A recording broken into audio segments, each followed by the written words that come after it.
Hey, what's up, guys? It's Dave Campano, Decampa93 from Twitter, here with another deck tech. This time around, we're going to go over Valakut. Valakut was a big boogeyman in Standard before Caw-Blade started to take over, and now that Jace and Stoneforge Mystic have been banned, Valakut has been the deck that a lot of people have turned to but as a new meta game is being defined. So we got a pretty stock list here, nothing too out of the ordinary. You've got your six come into play tap fetch lands. A lot of times you're going to be playing those to get the one of the five green sources. We've also got Misty Rainforest, which works well with Calling Heart Expedition, getting it triggered right away and still having mana to use, as opposed to the Terramorphic Expanses and Evolving Wilds that put the land into play tapped. They're also pretty good with Avenger of Zendikar. Then we've got our four Valakuts, and then the rest of the list is mountains as far as lands go.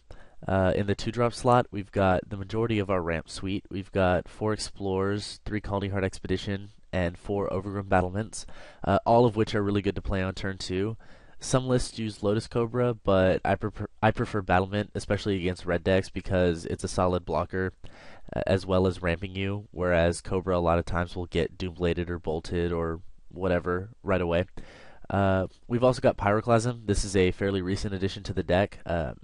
Decks like White Weenie, the Tempered Steel deck, have been showing up a lot on Moto and have been placing really well in all the daily events. So usually Valakut doesn't run any main board removal. It just goes straight for the combo. But I felt that having Pyroclasm against those decks is extremely important, especially in Game 1, because a lot of times you can't afford to lose Game 1 and then hope that they don't get the nut draw games 2 or 3. So it kind of helps the consistency. Mono Red and Vampires have also been showing up a lot, and Pyroclasm is pretty good in that matchup. Onto the 3-drops, we have 3 Harrow and 2 Cultivate. I personally don't like Cultivate very much. I feel it's pretty slow for the deck, but it is good to have them as opposed to Harrow, especially since Control is being played pretty heavily. So Harrow is still definitely the go-to card in my opinion. The fact that you get the 2 lands into play untapped is pretty huge. It's great once you have Valakut active, because a lot of times it can deal 6 or more damage. So, I mean, Harrow is definitely the best ramp spell in the deck as far as I'm concerned. And then, as most Valakut decks do, the curve jumps from 3 straight to 6. We've got 4 Primeval Titan, the fatty of choice for the deck. He does everything you want, grabs Valakuts, grabs mountains, and attacks for 6 with Trample. Not much more you can ask for there. We've also got 4 Summoning Trap, which are another way to find Titan or even Avenger. They just give you more consistency in making sure that on turn 4 through 6, you can have access to a Titan. And sometimes you do whiff the deck. You only have 6 good targets for Summoning Trap. Obviously, you could hit Overgrown Battlement or one of the sideboard creatures, but most of the time you're not going to have trouble hitting a creature in the top 7, or hitting one of the good creatures in the top 7. Then we've got Avenger of Zendikar as another finisher. He's been really good recently. A lot of decks, once you play him and generate some blockers, that saves you a lot of life, as well as being able to beat in for huge amounts of damage with all the ramp spells and such.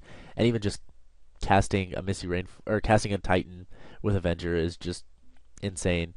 And then to finish off the main board, we have 3 Green Sun Zenith. This is another way to just add consistency to the deck. Obviously, your main goal is to find Titan, but it can be used early to find an Overgrown Battlement, or even a second Overgrown Battlement to further ramp your mana. And then it can also be used to find Avenger of Zendikar. But it's really good once you start sideboarding, because you get access to some of the green creatures out of the board, so it gives you a better chance at hitting your Obstinate Baloth against the red decks, or your Acidic Slime against Control, or decks where you need to deal with important enchantments or artifacts. So speaking of the sideboard, we do have the 3 Acidic Slimes, 3 Obstinate Baloth, and 2 Gaia's Revenge as the creatures that you bring in. Acidic Slime is going to be more for control decks, dealing with problem lands, problem artifacts and enchantments. Just kind of an all-around good card. Gaia's Revenge also comes in against control, since a lot of times they can't deal with him because they don't have removal, and the fact that he's an 8/5 with haste is nothing to be scoffed at. Oh, and he can't be countered. And then you've got Obstinate Baloth. He's there for the aggro matchups. Occasionally, I'll bring him in against some of the random discard decks that show up. He's pretty good against Liliana, which blue-black does play, so if you have him in your hand and they make you discard, you can play him for free. Usually he's not worth bringing in that slot, but it's something to note. We've also got 3 Nature's Claim and 3 Active Aggression. Those are both for Splinter Twin, although Nature's Claim is pretty good against any deck with artifacts or enchantments, and Active Aggression is good in the mirror or against decks that have a lot of big problem creatures. But most of the time they're going to be used to save you from Splinter Twin Deceiver Exarch. Something nice about Active Aggression is that you can steal the Exarch at instant speed after they've equipped it with Splinter Twin, make infinite tokens on their end step, and then you get to untap with those tokens and attack. So that's kind of a cool little trick that you can play. It's usually not relevant, but when it happens, it's kind of fun. And then we've got the 4th Pyroclasm, which we bring in against the aggro decks. The reason the 4th isn't main board is because against a lot of the field, Pyroclasm is going to be a dead card. But we have it in the main just as a concession to all the aggro decks that have been popping up. So this is the list. We're going to jump into a standard daily event and record the game, so let's hope it does well.